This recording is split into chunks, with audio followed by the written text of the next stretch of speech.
10 more minutes. Oh, kita tunggu dalam lah.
tanah yang bertuah,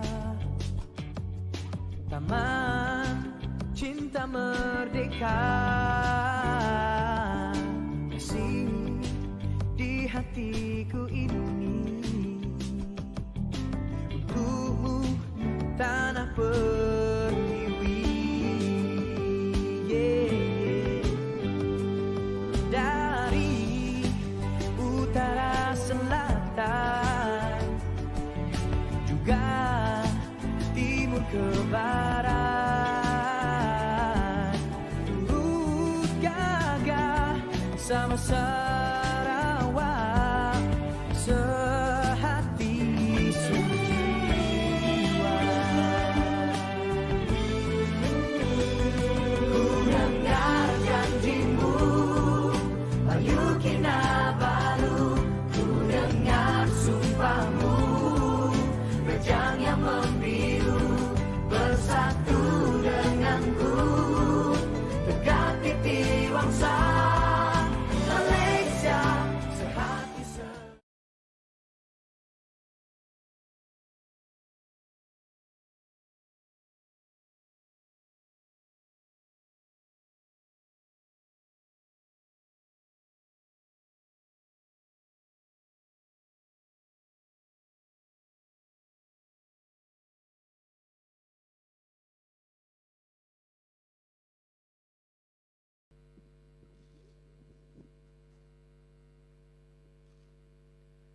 Bismillahirrahmanirrahim. Assalamualaikum warahmatullahi wabarakatuh dan salam sejahtera. Bersama dengan saya adalah Yang Bahagia Tan Sri Dr. Noor Hisham Abdullah, Ketua Pengarah Kesihatan Malaysia, dan Datuk Dr. Chong Chi Kiong, Timbalan Ketua Pengarah Kesihatan Malaysia. Kementerian Kesihatan Malaysia ingin memaklumkan status terkini kes COVID-19 di Malaysia sehingga 1 September jam 12.30 hari. Setakat ini kes yang sembuh adalah 21,073 kes. Kes baru yang ingin kita laporkan pada hari ini adalah 18,762. Kes import adalah 5 kes, selebihnya adalah kes tempatan. Ini membawa kes yang aktif pada waktu ini kepada 265,274 kes. Kes yang memerlukan rawatan di unit rawatan rapi ICU adalah sebanyak 1,007 kes. Kes yang memerlukan bantuan pernafasan 464 kes. Kes kematian yang dilaporkan pada hari ini adalah 278, di mana 65 daripada jumlah tersebut adalah kes BID ataupun brought in death. Pada waktu ini jumlah kluster adalah 4,773, di mana kluster yang aktif adalah 1,494, kluster yang baru adalah 42 kluster. Perincian jumlah dan purata kes mengikut negeri, kes-kes kematian, kluster baru dan nilai RT mengikut negeri adalah seperti lampiran yang kita akan kita edarkan kepada media selepas ini. Saya ingin memaklumkan bahawa berdasarkan kepada perbincangan pada hari ini, ada beberapa perkara yang ingin saya bangkitkan untuk pengetahuan orang ramai. Yang pertamanya adalah satu usaha yang segera yang memerlukan a sense of urgency untuk kita memastikan bahawa penularan COVID-19 di beberapa negeri dapat dibendung secepat mungkin. Sense of urgency ini telah pun kita melihat melalui penubuhan Greater Klang Valley Task Force yang telah diurusikan oleh Datuk Dr. Chong pada bulan PAS. Dan kita akan membawa fokus dan intensiti yang sama kepada beberapa negeri yang sedang berhadapan dengan penularan kes yang tinggi. Antara negeri yang akan kita memberi fokus dalam beberapa hari dan minggu yang akan datang adalah negeri Sabah, negeri Johor, negeri Kedah, negeri Pulau Pinang dan juga negeri Kelantan. Negeri-negeri tersebut bukan hanya akan menerima bekalan vaksin yang lebih, tetapi juga kita telah memulakan proses pemindahan tenaga kerja dan juga aset-aset perubatan kepada negeri-negeri tersebut daripada negeri-negeri yang tidak lagi memerlukan aset dan juga tenaga kerja berlebihan. Ini adalah usaha untuk kita memastikan bahawa kes harian dan juga bilangan penduduk Malaysia yang terpaksa dimasukkan ke hospital ataupun mengalami gejala yang serius dan teruk daripada COVID-19 dan juga kes kematian dapat kita kurangkan di negeri-negeri tersebut dan secara keseluruhannya untuk seluruh negara Malaysia. Selain daripada itu, saya telah buat ketetapan untuk meningkatkan lagi ketelusan Kementerian Kesihatan Malaysia dengan pemberian data dan maklumat tambahan kepada orang ramai. Kita akan mula keluarkan pelbagai data secara terperinci bermula minggu hadapan, dan ini adalah granular data yang akan kita sediakan secara terbuka kepada semua untuk melihat lebih daripada data-data yang telah pun kita bekalkan selama ini. Saya ucapkan tahniah kepada pengurusan KKM sebelum ini dan juga kepada Tan Sri KP kerana banyak data sudah pun mula disenaraikan secara open source di GitHub. Tapi saya telah buat ketetapan bahawa budaya kerja KKM selepas ini lebih kepada ketelusan, supaya soal kepercayaan kepada kerajaan dan respon KKM kepada pandemik ini tidak lagi ada tuduhan kerahsiaan ataupun tidak lagi ada tuduhan tembok maklumat yang tidak dapat kita perolehi daripada kerajaan. Yang ketiga, ketetapan yang telah pun kita buat adalah usaha untuk kita menerima bahawa COVID-19 ini adalah endemik.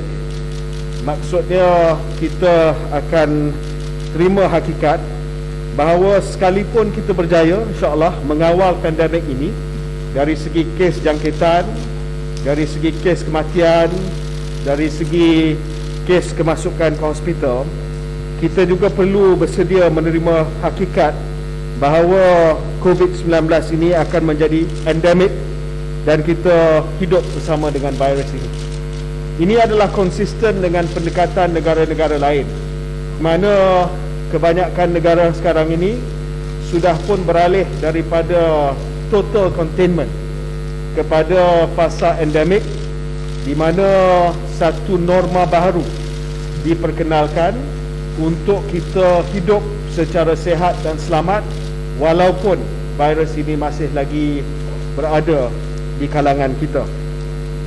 Dengan adanya vaksinasi, usaha untuk mengadakan perubahan tingkah laku ataupun behavioral change dan usaha untuk mengamalkan SOP berterusan, kita boleh masuk fasa baru, iaitu fasa endemik COVID-19.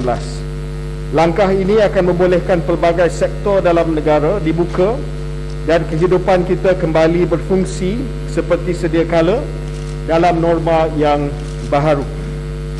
Sukacita saya umumkan bahawa kerajaan akan mengumumkan beberapa langkah untuk memudahkan SOP yang sedia ada, supaya tidak terlalu banyak, tidak terlalu rumit, tidak terlalu complicated, supaya apabila kita masuk dalam fasa endemik nanti, kita ada senarai SOP yang jelas, yang mudah difahami dan yang akan sama-sama dapat kita mempraktikkan sebagai persediaan untuk hidup bersama COVID-19 dalam fasa endemik. Tindakan-tindakan berikut perlu dilakukan oleh seluruh masyarakat. Yang pertamanya adalah untuk mengamalkan norma baru dari segi SOP yang akan dimudahkan nanti. Yang kedua, mask mandate itu akan diteruskan. KKM masih lagi tidak ada apa-apa perancangan untuk melonggarkan mask mandate kita ataupun keperluan untuk memakai pelitup muka. Kita sudah melihat pengalaman di negara-negara lain di mana mereka telah melonggarkan mask mandate mereka. Dengan adanya penularan varian-varian baru, mereka terpaksa memperkenalkan semula mask mandate mereka. Jadi di Malaysia, kita akan mengamalkan pendekatan yang berhati-hati dan kita akan kekal dengan pemakaian pelitup muka. Kita akan terus dengan usaha di bawah program imunisasi kita untuk memastikan bahawa seramai mungkin penduduk di Malaysia menerima vaksin dan dilindungi melalui imunisasi. Kita juga akan mengamalkan kuarantin kendiri di rumah dengan penuh tanggungjawab. Sekiranya telah dikenal pasti di aplikasi MySejahtera sebagai kontak rapat, kontak casual, person under surveillance ataupun suspected atau confirmed cases. Setelah menjalani ujian saringan COVID-19 dengan keputusan ujian diketahui, telah dikenal pasti sebagai kontak rapat dan masih menunggu panggilan daripada pejabat kesihatan daerah, dan sekiranya dikesan positif COVID-19 dan sedang menunggu panggilan PKD, kekal di rumah melainkan memerlukan rawatan perubatan kecemasan. Apabila kita beralih kepada fasa endemik ini, sangat penting untuk kita mengambil tanggungjawab kendiri ke atas kuarantin kita di rumah. Kalau sekiranya kita tidak dapat mematuhi segala syarat untuk kuarantin di rumah dan juga kawalan kendiri, kita tidak akan dapat hidup bersama dengan virus ini dengan selamat. Sebab itu kita akan tekankan self-responsibility for home quarantine. Kita juga seperti mana yang sedia maklum, ada banyak pendapat dan pandangan yang mungkin tidak mencerminkan realiti di lapangan. Ada yang menyatakan sekarang ini semua yang kembali ke Malaysia atau masuk ke Malaysia dapat melaksanakan kuarantin rumah. Ya? Ini tidak betul. Ini tidak betul. Sejak 10 hari bulan 8, 20,000 orang yang masuk ke Malaysia telah mohon untuk home quarantine.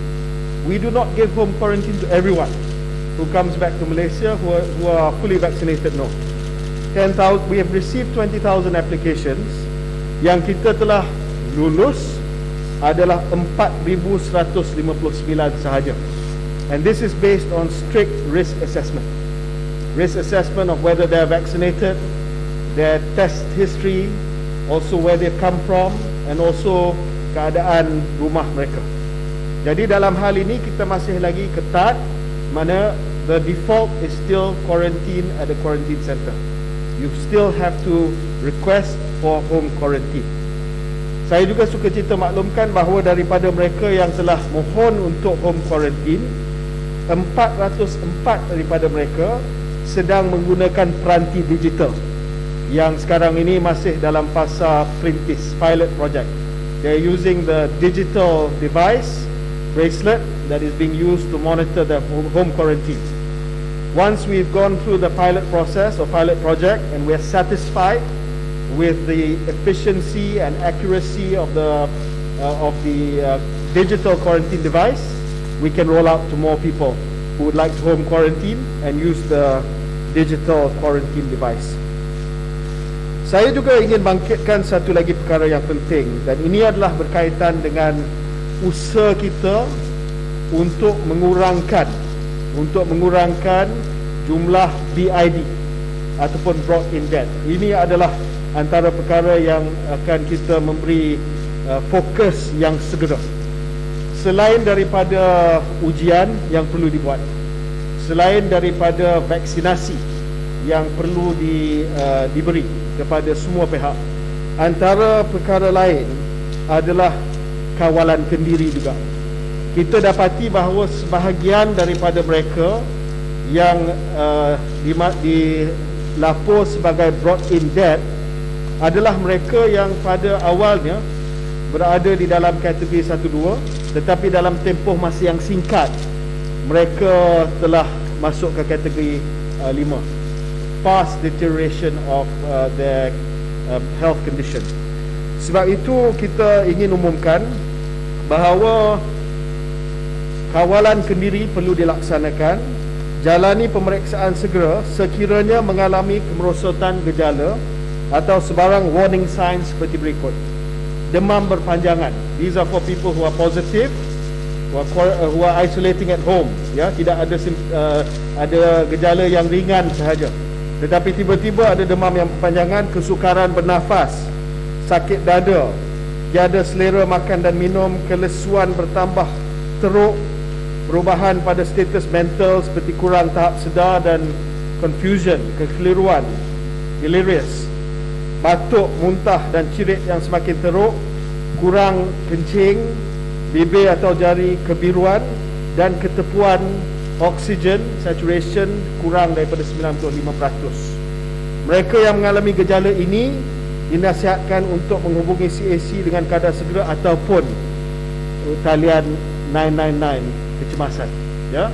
Ini perkara yang perlu kita sampaikan kepada semua pihak, terutamanya ahli keluarga dan juga mereka sekarang ini yang didapati positif tetapi oleh kerana asymptomatic, tidak ada gejala, mereka isolate di rumah, tetapi bila ada escalation seperti mana yang saya sebutkan tadi, seek urgent medical treatment. Kepada yang lain, saya harap mereka yang mungkin tidak dapat dikesan melalui ujian, get tested if you have some symptoms and get vaccinated. Ini sangat penting. Soal BID ini akan kita sentuh dalam beberapa hari lagi nanti. Dari segi data, where are the BIDs coming from? Are they Malaysians? What age group? Comorbidities? Have they been vaccinated or not? We will release more data from time to time. Saya juga minta supaya amalan pemantauan kendiri di rumah melalui home assessment tool yang kita sediakan di dalam MySejahtera digunakan sebelum mendapat arahan selanjutnya daripada CAC. Ahli keluarga ataupun rakan seberumah perlu prihatin dan peka terhadap keadaan dan kesihatan pesakit sepanjang pemantauan kuarantin. Buatlah video WhatsApp dan sebagainya kalau mereka isolate di bilik. Find out what is happening to them, ya. Sebab kita dapati bahawa dalam beberapa kes BID ini, deterioration dalam COVID ini berlaku dengan sangat cepat dan pantas, 24 jam sahaja. So those who are staying with people who are COVID positive, isolating in their room, check on them and check on their status and help them report on their status. Saya juga ambil maklum apa yang telah ada yang bertanya mengapa kes harian COVID-19 dan kes kematian masih tinggi sedangkan pada masa yang sama kadar liputan vaksinasi juga tinggi. Saya nak jelaskan bahawa peak telah dimulakan pada 24 Februari sebagai langkah untuk mengawal pandemik. Sehingga Hari Merdeka semalam, sebanyak 84.3% populasi dewasa telah menerima satu dos vaksin, manakala 64.2% populasi dewasa telah menerima dos lengkap, 2 dos ataupun dos lengkap daripada vaksin 1 dos. Kadar liputan imunisasi COVID bagi populasi dewasa yang telah mendapatkan sekurang-kurangnya 1 dos vaksin di beberapa negeri seperti Lembah Kelang, Negeri Sembilan, Sarawak dan wilayah Persekutuan Labuan telah melebihi 90%, manakala lebih 75% populasi dewasa telah menerima dos yang lengkap. Bagi negeri-negeri lain, aktiviti pemberian vaksin sedang dipertingkat dan kita menyasarkan sebanyak 80% daripada populasi dewasa akan menerima dos lengkap vaksin COVID-19 pada akhir Oktober. Peningkatan kes yang mendadak direkodkan bermula awal Julai, terutamanya di wilayah Persekutuan Labuan, Lembah Kelang dan Negeri Sembilan. Dan situasi ini selari dengan peningkatan kes jangkitan varian Delta di seluruh dunia, termasuk di Malaysia. Mengambil kira situasi ketika itu, kerajaan telah membuat keputusan untuk mempertingkatkan vaksinasi di negeri-negeri tersebut bagi mengurangkan kes jangkitan teruk dan kematian akibat COVID-19. Langkah di negeri seperti Lembah Kelang, Selangor, wilayah Kuala Lumpur, Labuan dan juga Negeri Sembilan telah menyaksikan pengurangan beban keupayaan ataupun telah menyaksikan satu kejayaan di mana keberkesanan vaksin ini dapat dibuktikan menerusi trend kemasukan pesakit dalam hospital di negeri-negeri dengan liputan penerima dos lengkap melebihi 50%, seperti Lembah Kelang, Negeri Sembilan dan wilayah Labuan dan Sarawak yang menunjukkan penurunan. Trend penurunan kemasukan pesakit COVID-19 juga dapat dilihat di Hospital Sungai Buloh, di mana penurunan sebanyak 53% berbanding pada awal bulan Ogos. Manakala bagi Hospital Tengku Ampuan Rahimah Kelang terdapat penurunan sebanyak 44% bermula awal Ogos selepas sebulan aktiviti operasi surge capacity di Lembah Kelang. Sehubungan dengan itu, saya ingin menjelaskan dan menegaskan bahawa vaksin COVID-19 yang digunakan dalam peak adalah berkesan, terutamanya dalam mengurangkan risiko komplikasi jangkitan yang teruk. Daripada 16 Julai hingga 31 Ogos, sebanyak 865,472 kes COVID-19 dilaporkan. Daripada jumlah tersebut, 2.1% adalah dalam kategori klinikal 3 hingga 5, dan daripada kes tersebut sebanyak 10.4%, 1,894 sahaja mempunyai sejarah vaksinasi yang lengkap. So the vaccines are working. Even with the Delta variant, the vaccines are working. So somebody might ask me, for instance, what is happening in Sarawak. Sarawak has a high vaccination coverage, tetapi bilangannya masih lagi tinggi. Tapi mengikut data yang kita ada, 99% daripada jangkitan di Sarawak adalah kategori 1 dan 2. Masih lagi dalam keadaan terkawal dari segi kemasukan hospital dan sebagainya. Ini adalah juga seperti mana kita melihat di negara-negara maju yang lain, di mana walaupun mereka telah meliputi ataupun mencapai liputan vaksin yang tinggi, tetapi kes jangkitan harian mereka masih lagi ribuan. Contohnya di United Kingdom masih lagi 20,000, 30,000.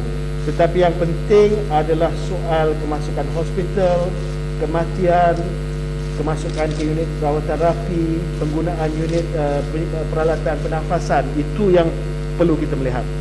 Jadi saya harap walaupun kita akan usaha, KKM akan usaha untuk menurunkan kes harian, insyaAllah, dengan vaksinasi, dengan langkah-langkah kesihatan awam yang lain, tetapi yang lebih penting adalah untuk fasa endemik ini kita mula melihat kepada angka kematian, kita mula melihat kepada angka kemasukan ke hospital, ke ICU, dan kita pastikan bahawa sistem kesihatan awam kita terutamanya tidak terbeban dengan gejala-gejala yang teruk daripada akibat COVID-19. Saya juga ingin memaklumkan tentang AEFI, ya. Sebelum saya buka kepada soalan, saya ingin memaklumkan bahawa kita telah pun melaksanakan pemantauan yang rapi terhadap kes-kes AEFI ataupun Adverse Event Following Immunization, untuk memastikan bahawa vaksin yang kita bagi ini adalah selamat dan tidak mengundang kemudaratan dari segi kesan sampingan yang serius. Saya ingin maklumkan bahawa from the start of the vaccine rollout sehinggalah 30 hari bulan Ogos, sebanyak 34.46 juta vaksin dos telah pun diberi, dan kita telah terima respons dalam MySejahtera, laporan kendiri, ya, 20.7 response for every 1,000 doses. It's quite high to give us some indication of the AEFIs. Jadi melalui sistem pelaporan AEFI ini, the rate of overall reporting received is 0.53 per 1,000 doses. 0.53 adverse events following immunization per 1,000 doses. Tapi saya ingin juga maklumkan bahawa daripada jumlah ini 0.04 daripada 1,000 dos dilaporkan sebagai serious AEFI. Only 0.04 from 1,000 doses have been reported as serious AEFIs, and a majority of these serious cases have only required a short period of hospitalization or observation and treatment. Sehingga hari ini saya ingin menegaskan bahawa tidak ada satu pun kes kematian yang telah menunjukkan causal link ataupun kaitan langsung dengan vaksinasi. Tetapi untuk melegakan hati rakyat kita, saya dah bincang dengan Tan Sri KP. We will release a huge amount of data on AFIs by next week, so that you can see exactly what kind of AA5, sama ada headache, fever dan sebagainya, and also thromboembolic events. Ya, jadi kita akan release as part of my commitment to provide more transparency to you by next week on the AA5 numbers. Saya buka kepada soalan.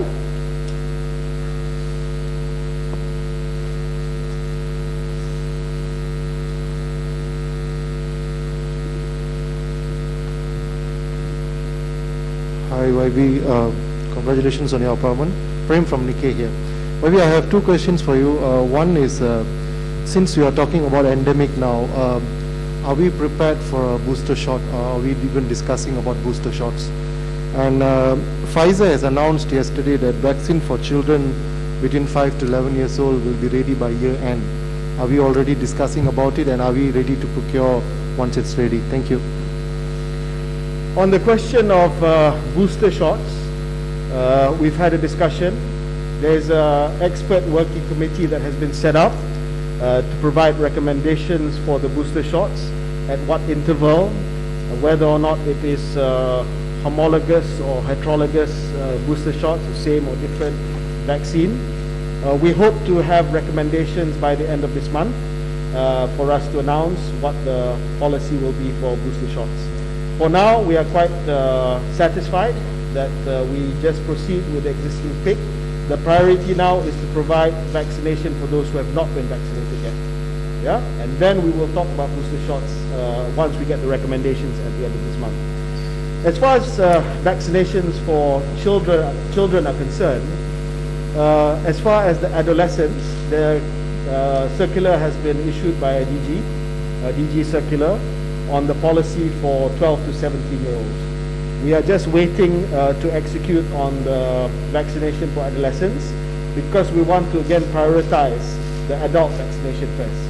Once that's reached adequate level, then we will commence vaccinations for teenagers based on priority groups that have been identified under the circular issued by the DG. And I hope that we can start doing that by sometime this month, hopefully, based on vaccine supply. On vaccinations for pediatric vaccinations, those under the age of 12 years old, there has been no approval for pediatric vaccinations yet in Malaysia or anywhere else.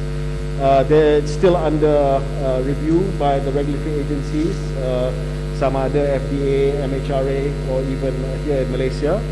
Once there's enough data to support that it is safe for us to give it to children, then we will take that to the vaccination committee for consideration and for us to decide. But however, I would like to inform that in my negotiations with Pfizer have informed us that they may be coming up with a specific vaccine that will be used for children. And this vaccine will have different dosage levels than the present vaccine given to adults and adolescents. So we are still in negotiations with Pfizer, trying to get the requisite clinical data from Pfizer to see that the vaccine is safe and to see that the vaccine is efficacious. For now, we have not yet decided to go ahead with vaccines for children.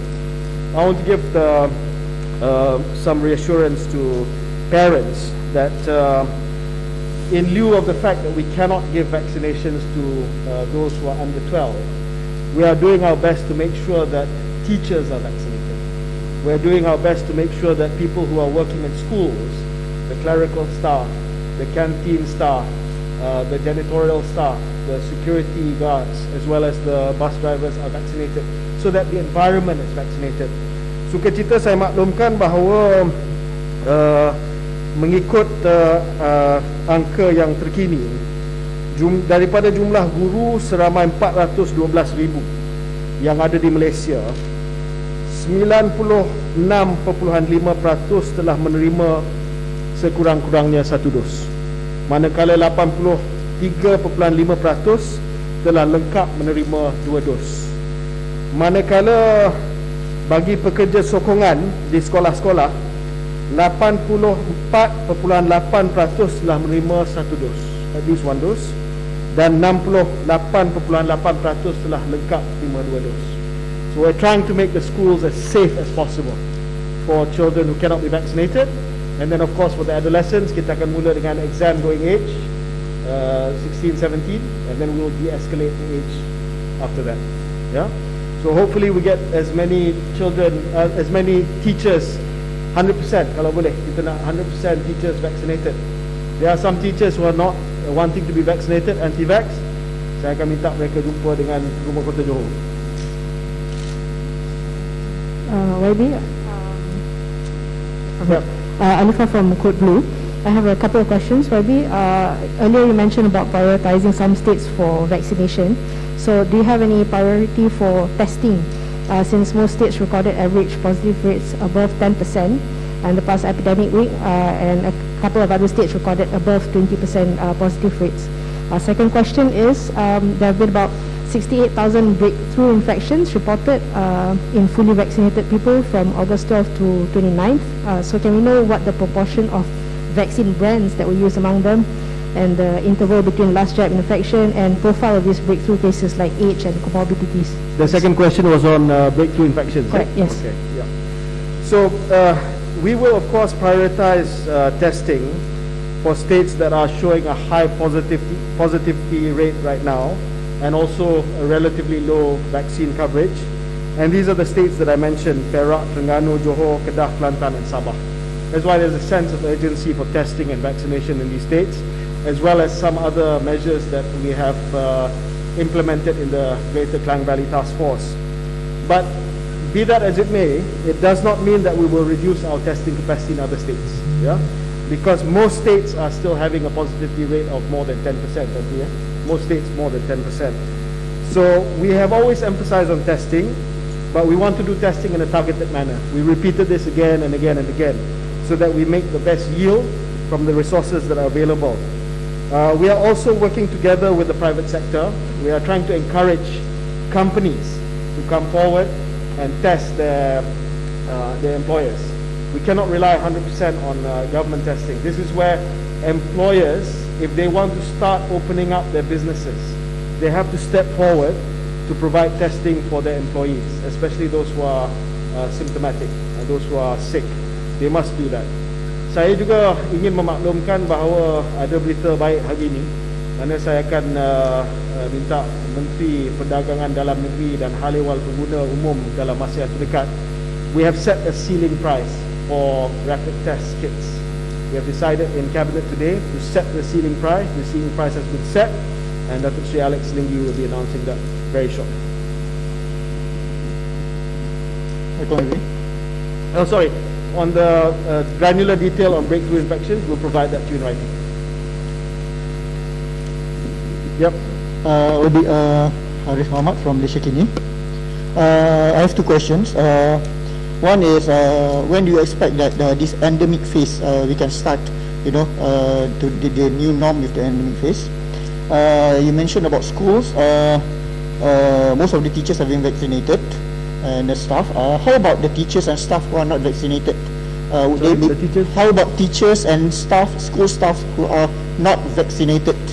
Would they be allowed to work since the children cannot be vaccinated?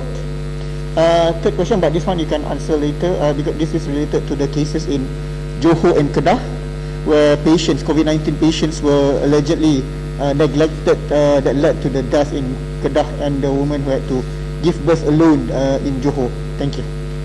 So for the cases in Johor and Kedah, there have been statements that have been issued by the state health directors, but we are looking into the cases. I believe the Kedah case has been a police report has been done already. So we allow the police to investigate, and we will cooperate with the police. We will also have to study if there are any medical legal issues in any of the two cases, and our medical legal department is looking at that right now.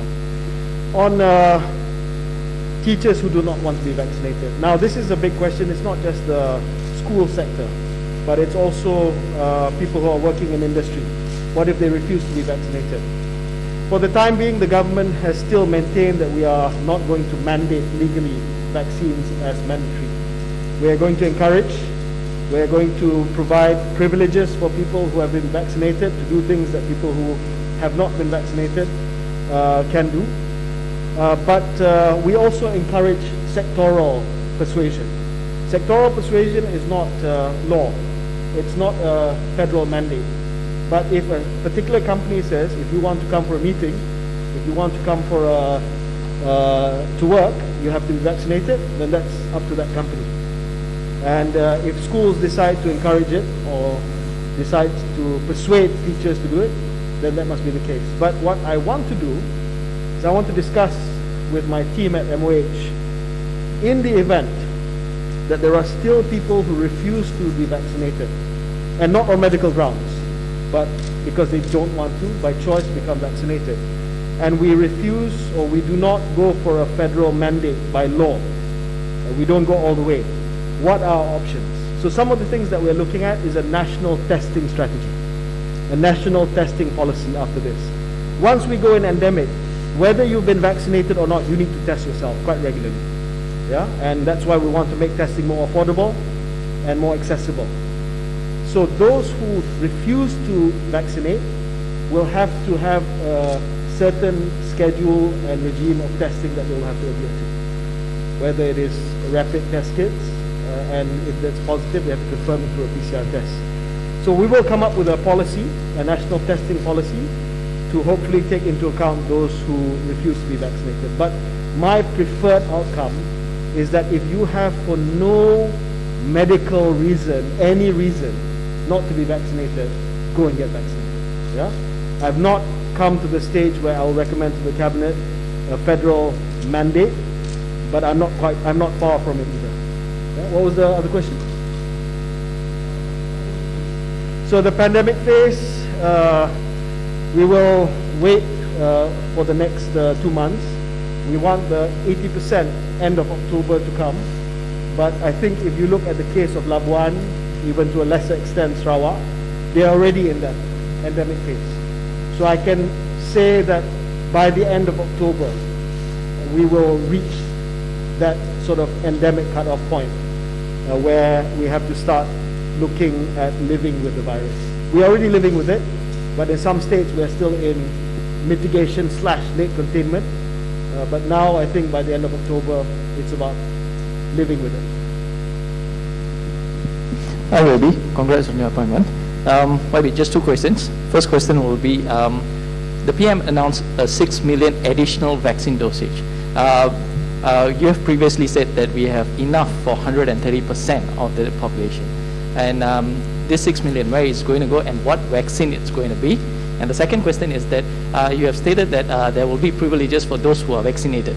But for some cases, for those who are not vaccinated for medical reason, and those who have already completed 1 dosage, and then they could not pursue the second one due to medical reason, what will be done to them? Because for nowadays, they are not being allowed to enter into some premises and all these things. Just these 2 questions. I'll take the second question first. As long as they have a doctor's confirmation that they cannot complete their vaccination, or on medical grounds they cannot be vaccinated, we will come up with a feature on MySejahtera to show that you are somebody who on medical grounds cannot be vaccinated, and therefore we will come up with SOPs that are appropriate for those people. But there will be a feature in MySejahtera to show that this person cannot be vaccinated on medical grounds. Yeah, that's one. Secondly, on the 6 million additional doses, of course KKM and also JKJAV thanks the Prime Minister for the very important announcement to announce this buffer supply stock. So for the time being, we will consider when to exercise that, now that we know that the allocation is there. At the moment, our vaccine schedule for September seems to be quite adequate. But if there are any shortages and if there are any disruptions to the supply, then we will exercise the option that Prime Minister has announced. For the month of September, we will be allocating to the states 15.16 million doses of vaccines. And the states that will be receiving the most vaccines will be Johor 1.9 million, Kedah 1.3 million, Kelantan 1.2 million, Pahang 1.4 million, Perak 1.6 million, Penang 1 million, and Sabah 2.9 million. This is to allow for the states to catch up this month. YB, Rafida dari Tarian. Yeah, 2 more questions, Maya. Yeah. Okay. Tadi YB disebut pasal Rafida, where are you? Oh. Tadi YB ada sebut pasal penugasan semula di kawasan-kawasan yang low vaccination rate kan. Jadi berapa banyak petugas yang akan deploy ke kawasan-kawasan di luar Lembah Kerang selepas ni? Dan adakah peralatan-peralatan, berapa banyak peralatan juga yang akan deploy? Kita akan memberi butiran detail kita sebenarnya. Last question. Yep.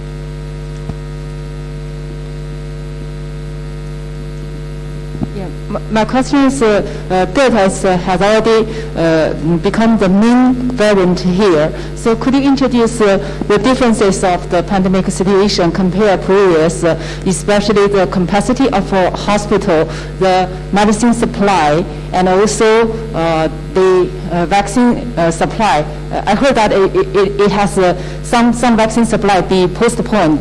And also Bloomberg recently commented Malaysia is bottom in the list of the 53 countries in the containment of pandemic. So what do you think of this? What 53 countries? Yeah, my second question is about Bloomberg Okay. assess. So on capacity, we will be releasing a lot of details on hospital capacity by state, including ICU capacity by next week. We are getting all the data ready so that I can release it in a transparent manner, so you can have a look at that. On the vaccines, most of our vaccines have been sent on time. We've of course experienced delays here and there. That's normal because this is a global supply chain that is highly competitive. Every country wants vaccines, but we have enough right now. On the Malaysia's rank in the COVID Resiliency Index and all these index, it's a snapshot in time. At one point, Malaysia was top 10 in the world. And then at one point, Singapore was lower than us. Now it's the other way around. It's how we emerge from this that matters. So I think each country will see ebbs and flows in its success in dealing with COVID. But I'm quite positive, cautiously optimistic. We hope, pray to God, that the next 2 months we will see light at the end of the tunnel. Thank you, everyone. Thank you.